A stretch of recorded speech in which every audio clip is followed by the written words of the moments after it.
معزز سامعین کرام، پردہ نشین خواتین اسلام، بزرگان محترم،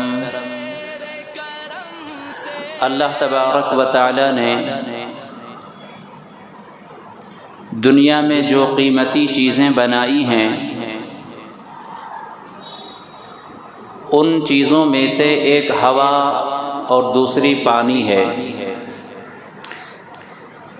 دنیاوی زندگی کے لیے یہ دو چیزیں بہت اہم اور ضروری ہیں۔ اگر اللہ تعالیٰ ان دونوں چیزوں کو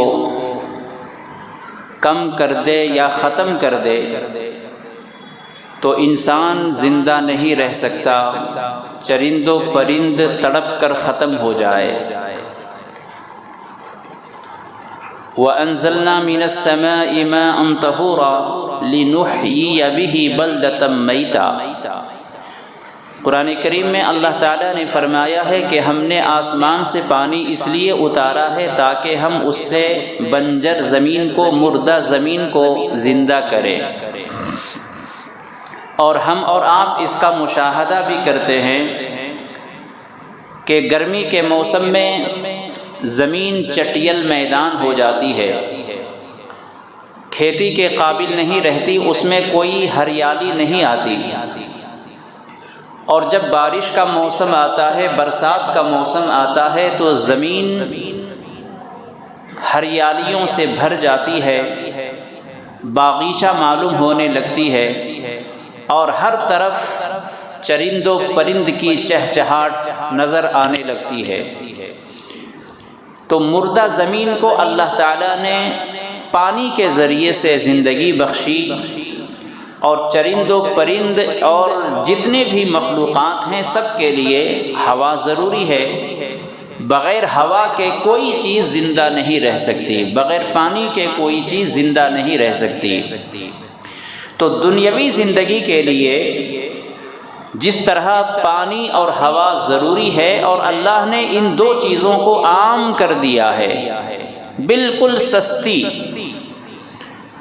ہوا جہاں چاہیں اللہ کی یہ نعمت آپ کو مل جائے گی بغیر پیسے کے، اور پانی یہ بھی آپ زمین کے جس حصے کو آپ کھودیں گے اور جہاں بھی آپ پانی تلاش کریں گے پانی مل جائے گا۔ تو اللہ کی یہ دونوں بڑی قیمتی نعمتیں ہیں، لیکن اللہ نے اس کو عام کر دیا ہے۔ تو دنیاوی زندگی کے لیے یہ دو چیزیں بہت ہی اہم تھیں، اللہ نے اس کو عام کر دیا۔ اسی طرح اخروی زندگی کے لیے، عالم آخرت کی زندگی کے لیے، مرنے کے بعد دوبارہ جو زندگی ملے گی اس زندگی کے لیے اور وہاں زندہ رہنے کے لیے جو چیز ضروری ہے اللہ نے اس کو بھی عام کر دیا ہے۔ جس کا جی چاہے جتنا چاہے لے لے، حاصل کر لے۔ اور آخرت کی زندگی کے لیے کیا چیز ضروری ہے؟ وہ ایمان ہے، اعمال صالحہ ہے۔ ایمان لانے میں کوئی پیسے کی اور کسی بھی طرح کی پریشانی اٹھانے کی ضرورت نہیں ہے۔ ایک 80 سال کا بوڑھا مرض بستر پر پڑا ہوا ہے، آخری سانسیں گن رہا ہے، اگر وہ ایمان لانا چاہے تو اسے بستر سے اترنے کی بھی ضرورت نہیں ہے، کہیں جانے کی ضرورت نہیں ہے۔ وہ دل میں اللہ کے کلمے کو پڑھ لیا، ایمان حاصل ہو گیا۔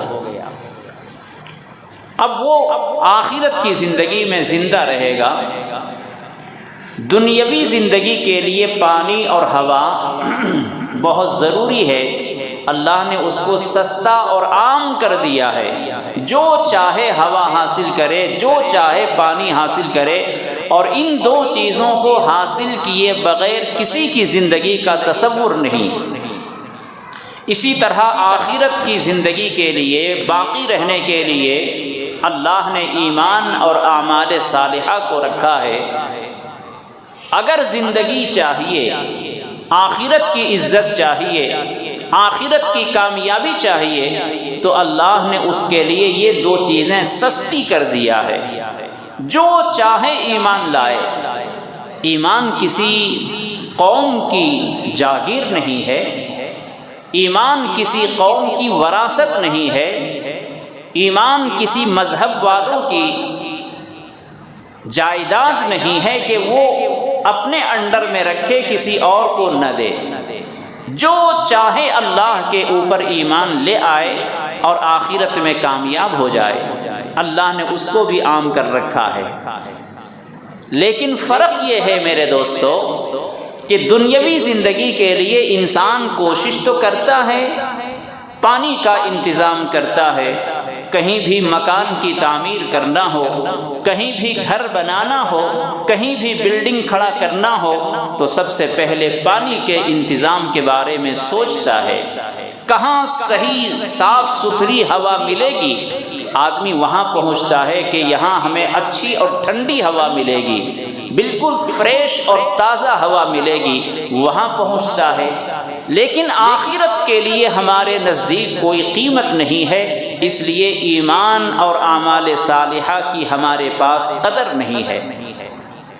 دونوں جبکہ قیمتی ہیں، دنیاوی زندگی کے لیے آب و ہوا جس طرح ضروری ہیں، اسی طرح آخرت کی زندگی کے لیے ایمان اور اعمال صالحہ ضروری ہیں۔ اس کی قیمت کا اندازہ ہے، دین کی قیمت کا اندازہ نہیں، اس لیے ہم اس سے غافل ہیں۔ اور ظاہر سی بات ہے کہ جس چیز کی قیمت کا اندازہ نہیں، وہ آدمی اس کی قیمت نہیں سمجھ سکتا اور اس کی قدر نہیں سمجھ سکتا۔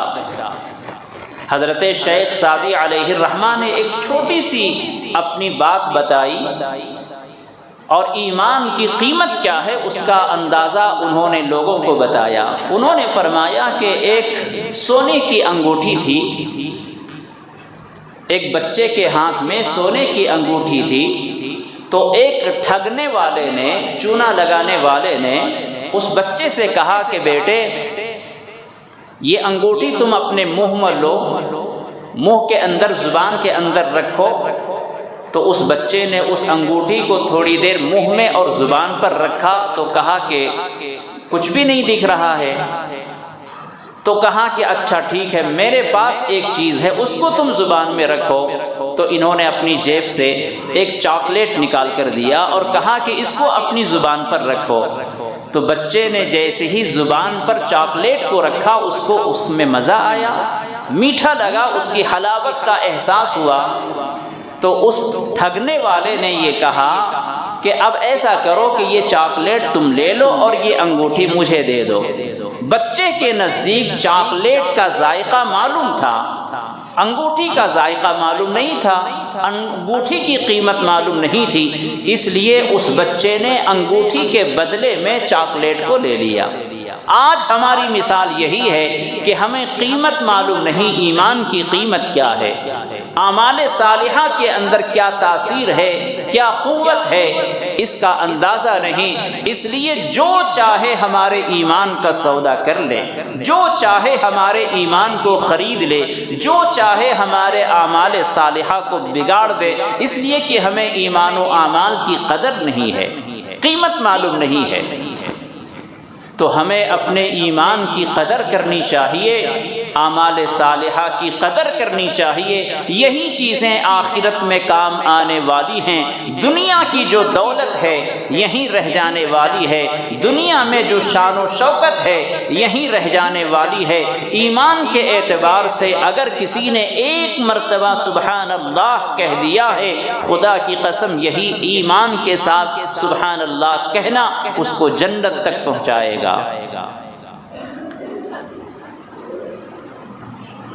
محبت رسول صلی اللہ علیہ وسلم بہت اعلیٰ چیز ہے، دین کی بنیاد محبت رسول ہے۔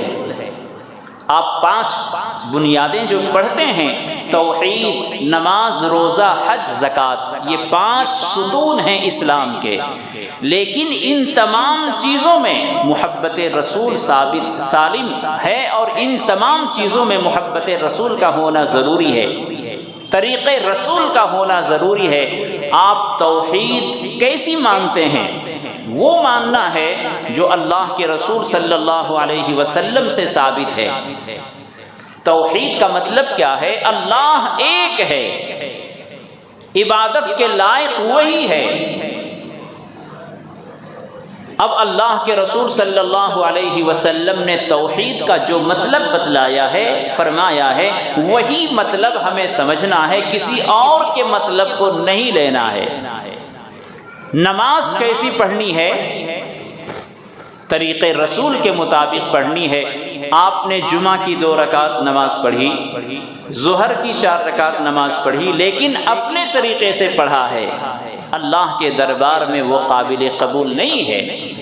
ایک صحابی، بدو صحابی، کھیڑے میں رہنے والے وہ آئے اور جلدی جلدی انہوں نے وضو کی اور نماز پڑھی، تو اللہ کے رسول صلی اللہ علیہ وسلم وہیں تشریف رکھتے تھے۔ آپ نے فرمایا کہ جاؤ اور اپنی نماز پھر سے پڑھو۔ انہوں نے جا کر وضو کی اور پھر سے نماز پڑھی۔ پھر آپ نے کہا کہ نہیں، پھر سے پڑھو۔ اس کے بعد انہوں نے پھر سے نماز پڑھی، دوبارہ پڑھی۔ جب اسی طرح 2-3 مرتبہ آپ نے فرمایا تو وہ صحابی سمجھ گئے اور کہا کہ اے اللہ کے رسول، میرے ماں باپ آپ پر قربان ہوں، نماز میں کیا غلطی ہو رہی ہے مجھے سمجھ میں نہیں آ رہا۔ تو اللہ کے رسول صلی اللہ علیہ وسلم نے فرمایا، صلو کما رأیتمونی اصلی، کہ جس طرح میں نماز پڑھتا ہوں میری طرح نماز پڑھو۔ تو نماز بھی پڑھنا ہے ہمیں اس طریقے پر جو طریقہ اللہ کے رسول کا ہے، جب ہی ہماری نماز اللہ کی بارگاہ میں قبول ہوگی۔ تو یہ 5 جو ارکان ہیں، توحید، نماز، روزہ، حج، زکوٰۃ، یہ سب طریقے رسول کے مطابق اگر ہیں تو وہ قابل قبول ہیں۔ تو اس کا مطلب یہ ہوا کہ ہمارے ایمان کی جان بھی محبت رسول ہے، ہمارا ایمان بھی اس وقت قابل قبول ہوگا جب اللہ کے رسول صلی اللہ علیہ وسلم کے ساتھ محبت ہوگی۔ اور اسی لیے ایمان کے لیے جو چابی ہے، کیلی ہے، وہ کیا ہے؟ لا الہ الا اللہ محمد الرسول اللہ۔ اس چابی کے اندر، اس کیلی کے اندر بھی لا الہ الا اللہ کے بعد محمد الرسول اللہ ہے۔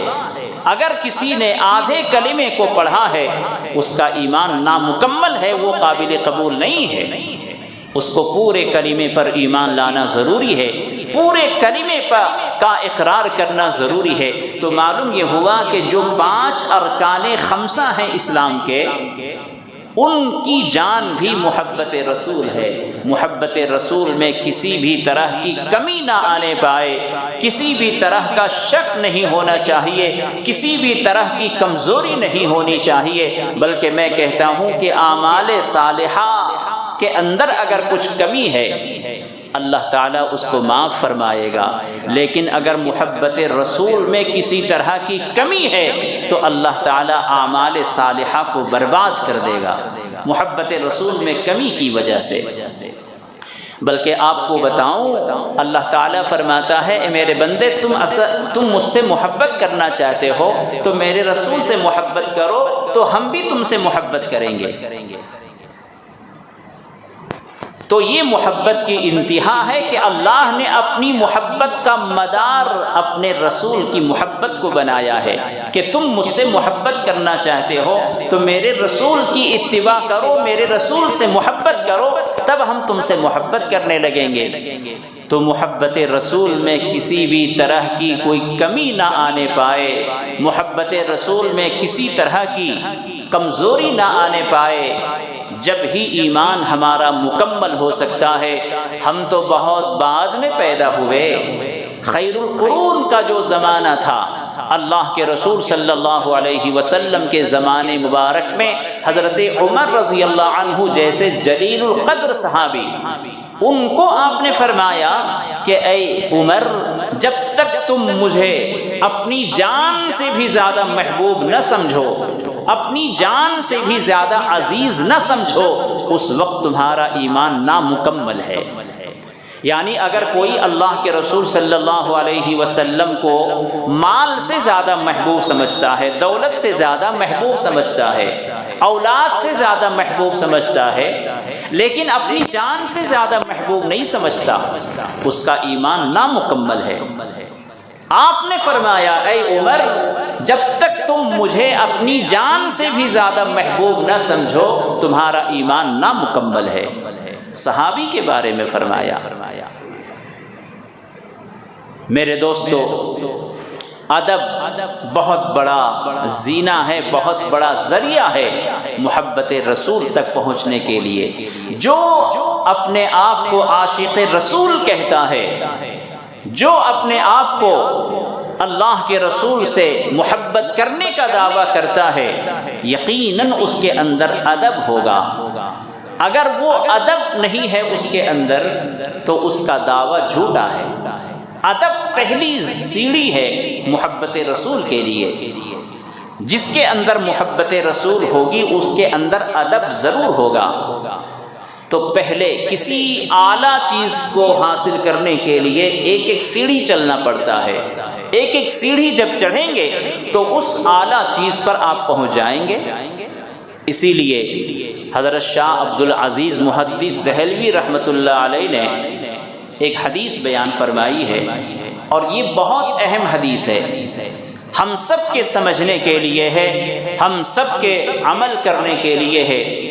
حضور صلی اللہ علیہ وسلم نے فرمایا کہ اگر کوئی آدمی ادب پر عمل کرنے میں سستی کرتا ہے، کوئی چیز ہے جو ادب کے دائرے میں آتا ہے، فرض واجب نہیں ہے، وہ صرف ادب ہے، اگر کوئی بندہ ادب پر عمل کرنے میں سستی کرتا ہے تو وہ سنت پر عمل نہیں کر سکے گا، سنت کی توفیق اس کو حاصل نہیں ہوگی، اس لیے کہ ادب پر اس نے عمل نہیں کیا۔ تو ادب پر سستی کرنے والا، ادب پر غافل رہنے والا سنت سے محروم ہو جاتا ہے، اور جو بندہ سنت پر عمل کرنے میں سستی کرتا ہے کیا سمجھتا ہے؟ چھوڑو یہ سنت ہی ہے نا، سنت ہی تو ہے، فرض اور واجب تھوڑی ہے۔ اگر کوئی بندہ سنت پر عمل کرنے میں سستی کرتا ہے، غفلت کرتا ہے، اللہ کے رسول فرماتے ہیں کہ وہ بندہ واجب سے محروم ہو جائے گا، اس لیے کہ سنت کے راستے ہی سے واجب تک پہنچنا ہے۔ پھر آپ نے فرمایا کہ جو بندہ واجب پر عمل کرنے میں سستی کرے گا، جو بندہ واجب پر عمل کرنے میں سستی کرے گا، غفلت کرے گا، تو وہ پھر واجبات کے بعد جو فرض کا نمبر ہے وہ فرض سے بھی محروم ہو جائے گا، فرض پر بھی وہ عمل نہیں کر سکے گا۔ تو دیکھیے سیڑھی کس طرح سے ہے، ادب پر عمل کرنے کے بعد اللہ تعالیٰ سنت پر عمل کی توفیق دیں گے، پھر سنت پر عمل کرنے کے بعد اللہ تعالیٰ واجب پر عمل کرنے کی توفیق دیں گے، اور واجب پر جس نے عمل کر لیا اللہ تعالیٰ اس کو فرائض پر عمل کرنے کی توفیق دیں گے۔ تو اس طرح سے ہمارا سلسلہ ہے۔ تو اس لیے کوئی بندہ اگر ادب چھوڑتا ہے تو یقیناً سنت سے محروم ہوگا، اور کوئی سنت کو چھوڑتا ہے واجب سے محروم ہوگا، اور کوئی واجب کو چھوڑتا ہے تو فرض سے محروم ہوگا۔ تو اس لیے ہمیں ساری چیزوں پر عمل کرنے کی کوشش کرنا چاہیے، اور ساری چیزوں کو اپنی زندگی میں عمل میں لانا چاہیے۔ جب تک ہم ان چیزوں پر غور نہیں کریں گے، عمل نہیں کریں گے، ہمارا صرف دعویٰ ہی رہے گا۔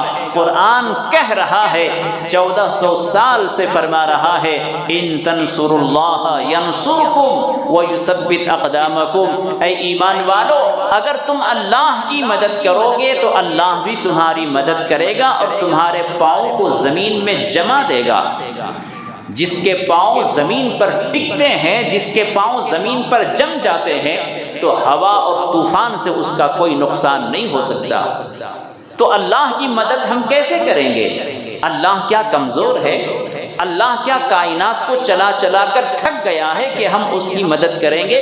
مفسرین فرماتے ہیں اللہ کی مدد کا مطلب یہ ہے کہ احکام شرعیہ پر عمل کرو، اسلامی تعلیمات پر عمل کرو، فرض اور واجبات جو احکام ہیں ان احکامات پر عمل کرو گے، اللہ تمہیں جمع دے گا، مضبوطی عطا فرمائے گا۔ میرے دوستو، اسلام کی خوبیاں کتابوں میں بند ہیں، اسلام کی اچھی تعلیمات کتابوں میں، قرآن میں، حدیث میں بند ہیں، ہم مسلمانوں کی زندگی میں وہ تعلیمات اور خوبیاں نظر نہیں آ رہی ہیں۔ گویا کہ آج کے مسلمان اسلامی تعلیمات پر عمل کرنے سے خود کو الگ کر لیا ہے۔ آج کے مسلمانوں نے اسلام فقط دو چند چیزوں کو سمجھ لیا ہے، جمعہ کی نماز پڑھ لینا، عیدین میں سال میں 2 عیدیں منا لینا، شادی کے رقعے پر النکاح من سنتی لکھ لینا، باقی ہمیں سنتوں پر عمل کرنے سے کوئی سروکار نہیں، کوئی مطلب نہیں۔ دور سے دیکھنے والا ہمیں نہیں کہہ سکتا کہ یہ پیغمبر اعظم کے امتی جا رہے ہیں، ہمیں دور سے دیکھنے والا کوئی یہ نہیں کہہ سکتا کہ یہ ایک اچھے مذہب کے پیروکار جا رہے ہیں۔ ہمارے میں اور غیروں کے طریقوں میں کوئی فرق نہیں ہے، بلکہ آپ کو حیرت ہوگی کہ اس زمانے میں ہم مسلمان اپنے کارناموں کے اعتبار سے، اپنی زبان کی سچائی کے اعتبار سے، عدالت و صداقت کے اعتبار سے، امانت و دیانت کے اعتبار سے ہم غیروں سے بھی پیچھے ہٹ گئے۔ غیروں کی زبان پر ہمیں اعتبار ہوتا ہے، غیروں کی زبان پر ہمیں بھروسہ ہوتا ہے، ان کے وعدے پر ہمیں بھروسہ ہوتا ہے، لیکن ایک مسلمان کی زبان پر، ایک مسلمان کے وعدے پر خود مسلمان کو بھروسہ نہیں رہا۔ ہم کہاں چلے گئے؟ ہم اور آپ کہاں تھے؟ اللہ کے رسول نے کہاں رکھا تھا، لیکن ہم کہاں پھسل کر گر گئے؟ خود ایک مسلمان ہمارے اوپر بھروسہ کرنے کے لیے تیار نہیں ہے، ہمارے وعدے پر کسی کو بھروسہ نہیں ہے، ہمارے کاروبار پر کسی کو بھروسہ نہیں ہے۔ خود ہم مسلمان ہو کر ایک مسلمان کی دکان سے سودا لیتے ہوئے ہمیں ڈر معلوم ہوتا ہے، بے اطمینانی ہوتی ہے۔ یہ کیفیت کیوں پیدا ہوئی؟ یہ حالت ہماری کیسے ہوئی؟ کس دشمن اسلام نے ہمیں اپنے اخلاق سے گرا دیا؟ یہ قصور کسی اور کا نہیں ہے، یہ قصور خود ہماری جہالت ہے، خود ہماری ہٹ درمی ہے، خود احتسابی سے دور بھاگنے کی وجہ سے ہے۔ اپنا محاسبہ کریں، کون سی چیز ہے جس پر محنت کرنے سے تبدیلی نہیں آتی؟ اگر آپ کے بچے کی ہینڈ رائٹنگ خراب ہے، آپ فکر مند ہوتے ہیں، ٹیچر کو فکر ہوتی ہے کہ میرے کلاس میں 80 بچے ہیں، اس میں 70 بچوں کی رائٹنگ بہت اچھی ہے، 10 بچوں کی رائٹنگ خراب ہے، کیا کرنا چاہیے؟ ان کی صحیح تربیت کے لیے، ان کی اچھی رائٹنگ کے لیے کوئی الگ سے ٹائم نکالتے ہیں، ان کو رائٹنگ پریکٹس کے لیے دیتے ہیں۔ خود والد کو فکر ہوتی ہے کہ میرے سارے بچوں کی رائٹنگ ٹھیک ہے، ایک بچے کی رائٹنگ ٹھیک نہیں ہے، آخرکار اس پر کوشش ہوتی ہے، اس پر توجہ دی جاتی ہے، کچھ ہی مہینوں میں اس بچے کی رائٹنگ صحیح ہوتی ہے یا نہیں ہوتی ہے؟ ہوتی ہے۔ روزانہ کا مسئلہ ہے، ہمارے آپ کے گھروں کا مسئلہ ہے۔ آپ جس بچے پر محنت کرتے ہیں وہ بچہ صحیح ہو جاتا ہے، اس کی رائٹنگ صحیح ہو جاتی ہے، اس کی تعلیم تربیت اچھی ہو جاتی ہے، تو میرے دوستو ہم اپنے اوپر کیوں بھروسہ نہیں کرتے؟ اپنے اوپر کیوں نہیں تربیت اور محنت کرتے؟ ہمارے اخلاق بگڑے ہوئے ہیں، ہمارے اندر بگاڑ پیدا ہوا ہے، خود ہم اپنے آپ کو کیوں نہیں بنانا چاہتے؟ ہم کیوں اپنے آپ کو سب سے بے نیاز سمجھتے ہیں؟ ہم اپنے آپ کو کیوں فرشتہ سمجھتے ہیں؟ اسلامی تعلیمات ہمارے اندر آ گئیں، اسلامی اخلاق ہمارے اندر آ گئے۔ کیا اسلامی تعلیمات صرف جمعہ کی نماز کے لیے ہے؟ صرف اسلامی تعلیمات رسم و رواج کے لیے ہے؟ اسلام تو ایسا جامع مذہب ہے کہ ہر چیز کا احاطہ کیے ہوئے ہے۔ وہ مذہبی مذہب نہیں ہے، وہ مذہب ہی نہیں ہے جو لوگوں کی تعلیم و تربیت محدود رکھے۔ اسلامی تعلیم تربیت محدود نہیں ہے، زندگی کے جس شعبے میں آپ جائیں اللہ تعالیٰ نے وہاں آپ کی رہبری کی ہے، رہنمائی کی ہے۔ تو اس لیے میرے دوستو اسلامی تعلیمات کی خوبیوں کو بند کمرے میں نہ رکھیں، بند کتابوں میں نہ رہنے دیں، مسجدوں کے اندر صرف نہ رہنے دیں، اسلامی تعلیمات کا اجاگر کریں، اسلامی تعلیمات کا پرچار کریں۔ آپ جو چاہتے ہیں کہ اسلام پوری دنیا میں پھیل جائے، دعوت و تبلیغ کے نتیجے میں آپ کی خواہش کیا ہے کہ اسلامی تعلیم، اسلامی روشنی، ایمان اور نور، یہ اسلام کی آپ روشنی اور چمک دمک پوری دنیا میں پھیل جائے۔ کس مسلمان کی خواہش نہیں ہوگی؟ سارے مسلمانوں کی خواہش یہی ہے۔ تو مسلمانوں یاد رکھو، اسلام کی روشنی یقیناً پوری دنیا میں پہنچ کر رہے گی، لیکن کیسے لوگوں سے پہنچے گی؟ ہمارے اور آپ کی وجہ سے، ہمارے اور آپ جیسے مسلمانوں کی وجہ سے روشنی پہنچے گی؟ نہیں، ہم تو ایسے مسلمان ہیں کہ خود ایمان کی روشنی ہمارے اندر پیدا نہیں ہو سکی، ہمارے گھروں کے اندر پیدا نہیں ہو سکی۔ محلے میں اور شہروں میں اور ملکوں میں اور پوری دنیا میں ایمان کی روشنی کیسے پہنچ سکتی ہے؟ ہمارا ایمان تو اتنا کمزور ہو گیا ہے، اتنا کمزور ہو گیا ہے، کسی پر ہمیں یقین نہیں رہا۔ اللہ پر ہمارا ایمان و یقین کیسا رہنا چاہیے؟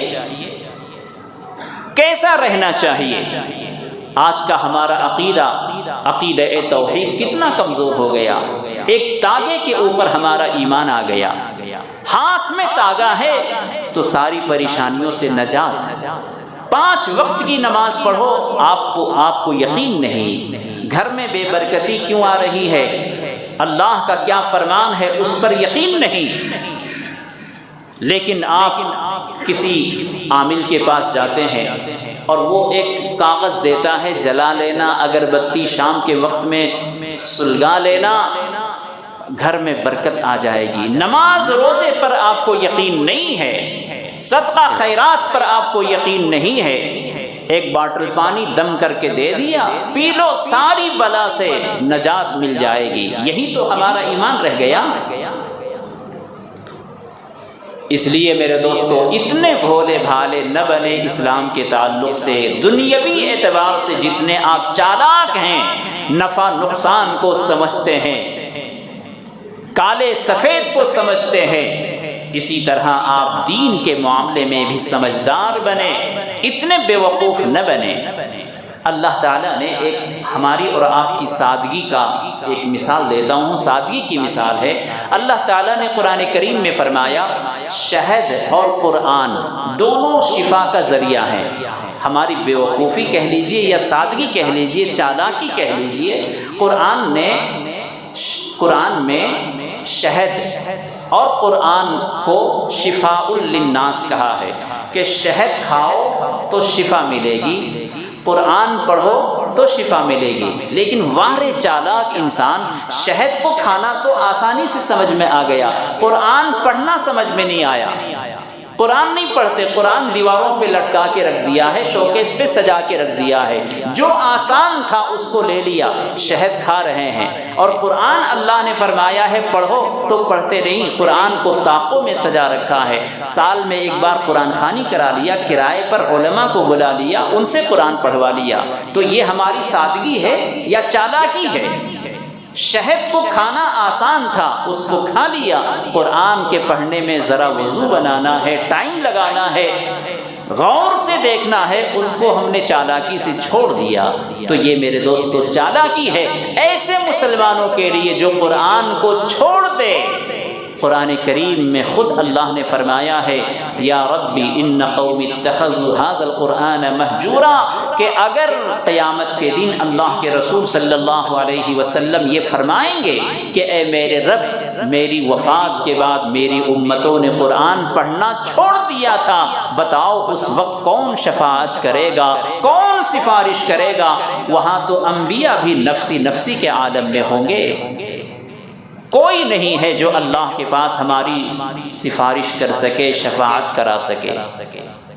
تو اس لیے میرے دوستو، دنیاوی اعتبار سے جیسے آپ چالاک ہیں، کون سی چیز کھانا ہے، کون سی چیز پینا ہے سمجھتے ہیں۔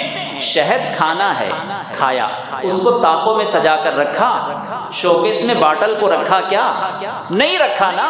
تو قرآن بھی کھانے کی چیز نہیں ہے، پڑھنے کی چیز ہے۔ قرآن بھی طاقوں میں سجا کر رکھنے کی چیز نہیں، پڑھنے کی، تلاوت کی چیز ہے۔ تو اس لیے میرے دوستو ہماری چالاکی ہے یہ کہ ہم نے آسان والی باتوں کو لے لیا، مشقت والی باتوں کو چھوڑ دیا۔ یہ چالاکی نہیں چلے گی، ساری چیزیں اللہ نے بیان کر دی ہیں۔ مرنے کے بعد آج تک جو ہماری زندگی گزر رہی ہے اس میں جو کچھ کرنا ہے کر سکتے ہیں۔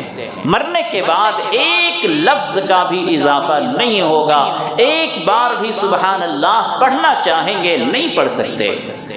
ابھی آپ پورا قرآن پڑھ لیں اللہ کی بارگاہ میں پہنچے گا، مرنے کے بعد ایک الف بھی کہیں گے وہ اللہ کے دربار میں نہیں پہنچے گا۔ بہرحال میرے دوستو، میں نے عرض کیا محبت رسول ساری چیزوں کی جڑ ہے، جان ہے۔ توحید بھی محبت رسول کے ساتھ ہی قبول ہوگی، یعنی اللہ پر ایمان لانا۔ اگر آپ نے صرف اللہ پر ایمان لایا ہے، اللہ کے رسول سے محبت نہیں ہے، تو ایمان بھی نامکمل، ایمان بھی غیر مقبول۔ تو ساری چیزوں کی جڑ، ایمان کی جڑ اللہ کے رسول صلی اللہ علیہ وسلم سے محبت ہے۔ یہ کفار و مشرکین کو بھی پتا ہے کہ ایمان والے مسلمان یہ اپنی جان سے بھی زیادہ محبت الرسول اللہ سے محبت کرتے ہیں، کفار و مشرکین کو بھی پتا ہے۔ بلکہ آپ کو بتاؤں کہ جانوروں تک کو پتا ہے کہ محمد سے صلی اللہ علیہ وسلم سے محبت کرنا چاہیے، درختوں کو پتا ہے، سمندروں کو پتا ہے، پہاڑوں کو پتا ہے کہ آقا صلی اللہ علیہ وسلم کی ذات محبت کے لائق ہے اور ان سے محبت کرنا چاہیے۔ جس طرح مچھلی بغیر پانی کے تڑپتی ہے، اسی طرح ایمان والوں کا دل محبت رسول کے بغیر تڑپنا چاہیے۔ اس کے بغیر ہماری زندگی نامکمل، ناکام، نامراد۔ محبت ہے تو ساری چیزیں قبول ہیں۔ ایک واقعہ بتاؤں، محبت رسول کے خلاف کوئی بھی بکے، حضور صلی اللہ علیہ وسلم کی شان اقدس میں کوئی بھی بکے، انسان تو انسان، جانوروں کو بھی برداشت نہیں ہے، جانوروں کو بھی برداشت نہیں ہے۔ ہم تو کبھی مجبور ہو جاتے ہیں۔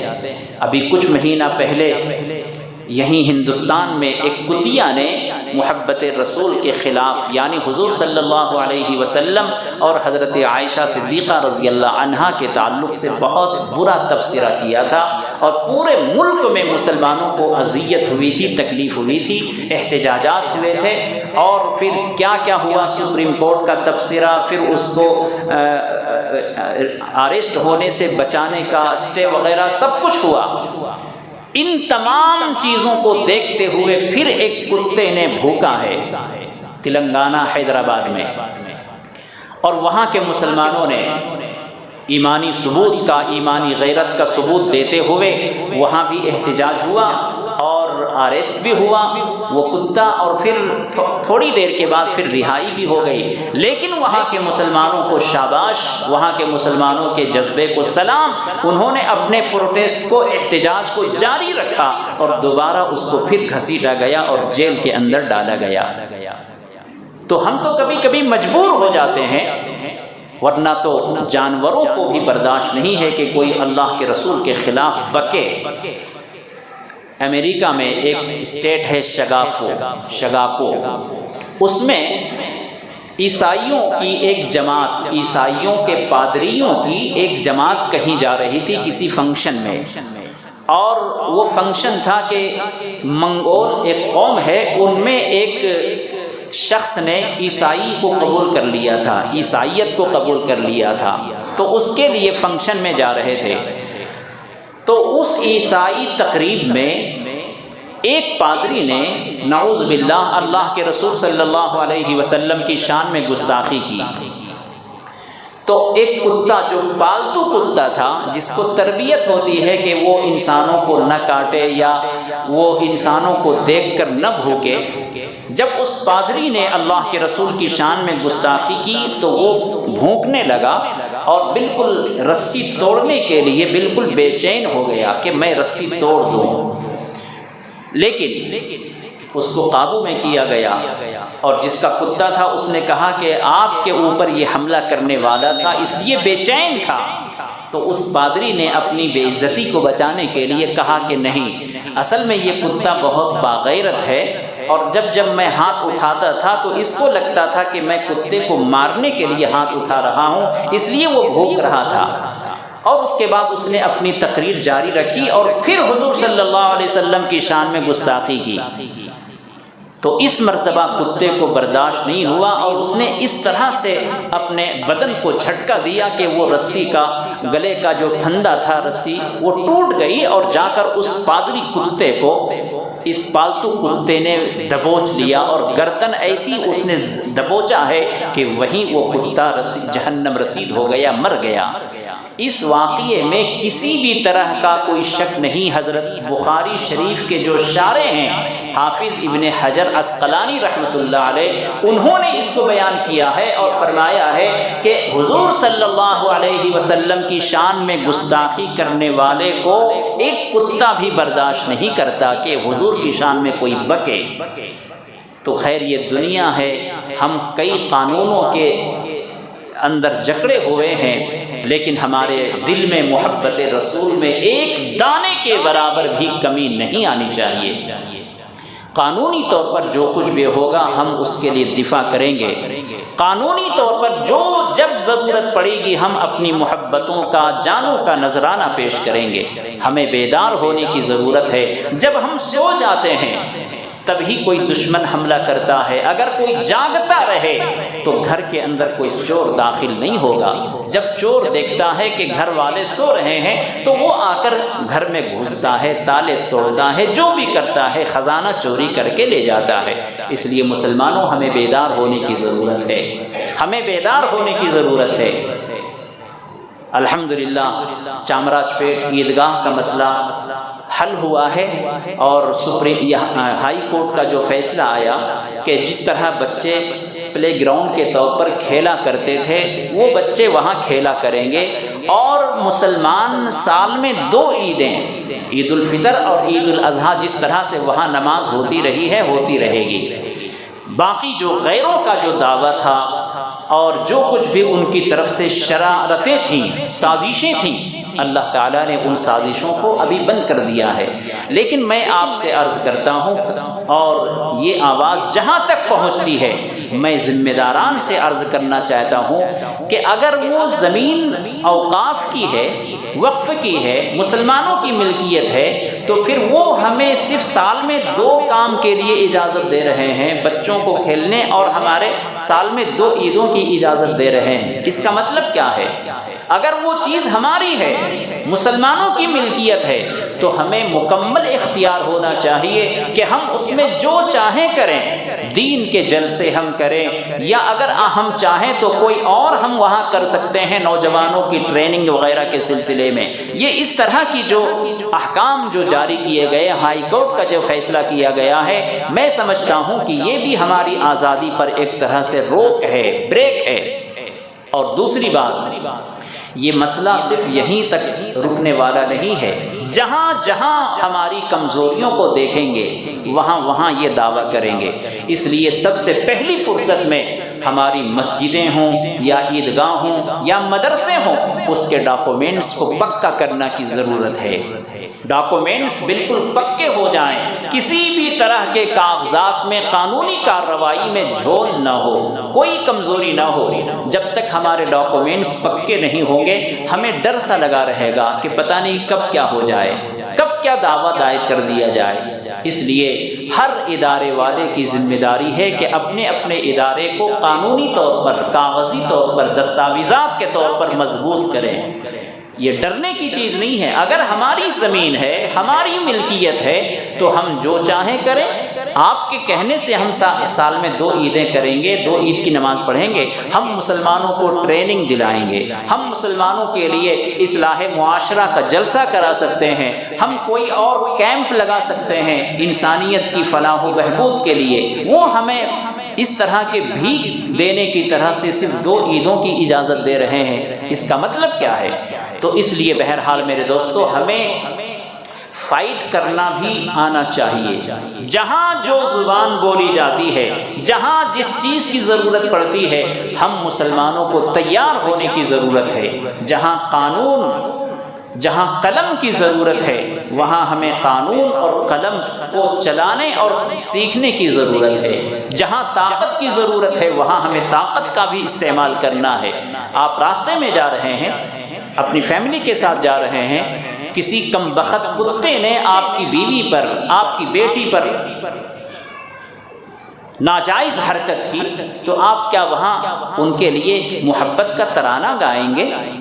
نہیں، آپ کو یہ قانون بھی اجازت دیتا ہے کہ آپ کسی طرح اگر کہیں پھنس جائیں، آپ کی عزت کا خطرہ ہے، آپ کی جان کا خطرہ ہے، آپ کے مال کا خطرہ ہے، تو آپ اس سے مقابلہ کریں۔